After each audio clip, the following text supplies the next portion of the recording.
Bismillahirrahmanirrahim. Assalamualaikum warahmatullahi wabarakatuh. Perkenalkan, nama saya Rabia Maharani. Pada kesempatan kali ini, izinkan saya untuk menyampaikan informasi terkait cleanliness pada masa abad pertengahan beserta pada masa peradaban Islam. Sebelum membahas lebih lanjut, saya akan membahas terlebih dahulu mengenai bagaimana sih kebersihan pada masa abad pertengahan. Jadi, dalam banyak aspek, masyarakat pada abad pertengahan cenderung memiliki kualitas hidup yang lebih rendah dibandingkan dengan pada masa peradaban Islam. Konsep kebiasaan kebersihan selama abad pertengahan dapat dikatakan sangatlah berbeda dari apa yang dipahami saat ini. Hal ini dapat dicerminkan dari praktik kebersihan yang dilakukan oleh orang-orang pada abad pertengahan, di mana mereka belum menemukan toilet di dalam rumah. Dan orang-orang yang biasanya menggunakan jamban atau toilet mentah yang terbuat dari gubuk dengan lempengan kayu di atas tanah yang telah mereka lubangi. Selain itu, ada juga pispot atau WC portable yang disimpan di bawah tempat tidur, sehingga mereka dapat menggunakannya ketika malam hari. Di zaman pertengahan pula, belum ada selokan, sehingga orang hanya membuat lubang yang pada dasarnya sangatlah besar, di mana kotoran manusia juga akan dibuang pada lubang tersebut.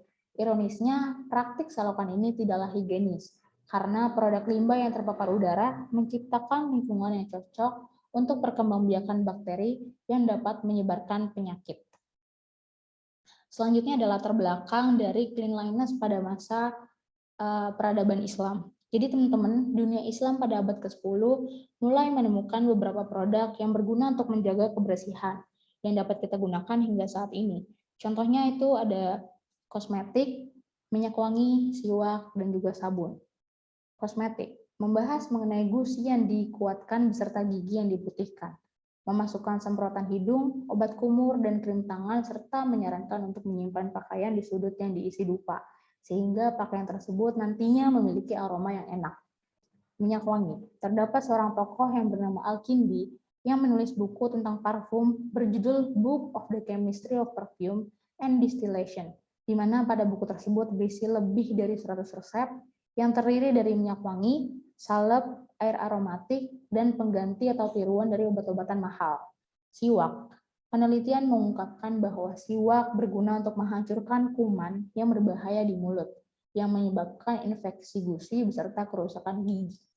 Jika keberadaan siwak belum ditemukan, Muslim mengonsumsi kayu manis, pala, kapulaga, dan daun ketumbar dengan tujuan untuk menghilangkan bau mulut akibat memakan bawang-bawangan seperti bawang putih. Obat lain yang juga digunakan untuk bau mulut adalah keju goreng dalam minyak zaitun yang dibumbui dengan bubuk cengkeh. Selanjutnya ada hubungan antara Islam dengan kebersihan.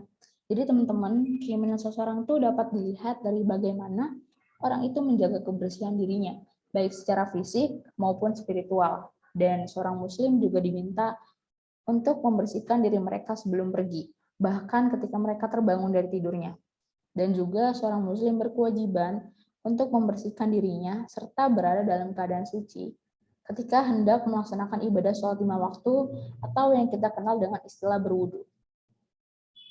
Nah, ini ada tokoh Islam yang berpengaruh dalam dunia kebersihan. Seperti yang teman-teman lihat di layar, beliau bernama Al-Jazari, yaitu seorang insinyur Mesir yang menjadi penemu dari beragam alat mekanik, salah satunya robot wudu. Jadi teman-teman, pada abad 13 terdapat seorang tokoh bernama Al-Jazari yang menulis sebuah buku berjudul The Book of Knowledge of Ingenious Mechanical Device, di mana buku tersebut menjadi sumber pengetahuan yang membahas mengenai alat-alat mekanik. Selanjutnya ada asal mula pembuatan sabun. Pada mulanya, sabun digunakan untuk membersihkan wol dan kapas yang digunakan dalam pembuatan tekstil. Hal tersebut dilakukan oleh orang-orang pada masa abad pertengahan sebelum menenun wol dan juga kapas. Dalam dokumen kesehatan Mesir kuno, pada tahun 1500 sebelum Masehi, menyebutkan jika orang-orang pada zaman Mesir kuno menggunakan kombinasi antara minyak hewani atau nabati dengan garam alkali untuk menyembuhkan penyakit kulit dan membersihkan badan mereka yang kotor. Pada abad pertengahan, orang-orang di Eropa Utara baru mengenal sabun cair, namun dengan aroma bau yang kurang sedap. Ketika abad 13, jenis sabun keras mulai diekspor ke Eropa dan teknologi pembuatan sabun juga disebar ke Italia dan Perancis Selatan. Selanjutnya ada perkembangan sabun. Pada masa abad 18, pembuatan sabun menjadi industri yang penting, terutama oleh kawasan di Syria. Sabun toilet sudah mulai memiliki warna disertai harum yang diproduksi layaknya sabun medis. Selanjutnya ada perkembangan kosmetik. Pada bidang kecantikan, seorang tokoh bernama Al-Zahrawi yang merupakan seorang dokter dan ahli bedah dari Cordoba mengabdikan dirinya pada bidang kecantikan yang ditunjukkan dalam bukunya berjudul Al-Tasrif. Selain menjaga kebersihan diri, Muslim abad pertengahan juga berusaha keras untuk meningkatkan kemampuan yang mereka miliki dengan mengabdikan diri pada bidang kecantikan, di mana buku tersebut merupakan karya Muslim pertama original di bidang kosmetologi. Mungkin itu saja yang dapat saya sampaikan. Kurang lebihnya mohon maaf. Wabillahi taufiq wal hidayah. Wassalamualaikum warahmatullahi wabarakatuh.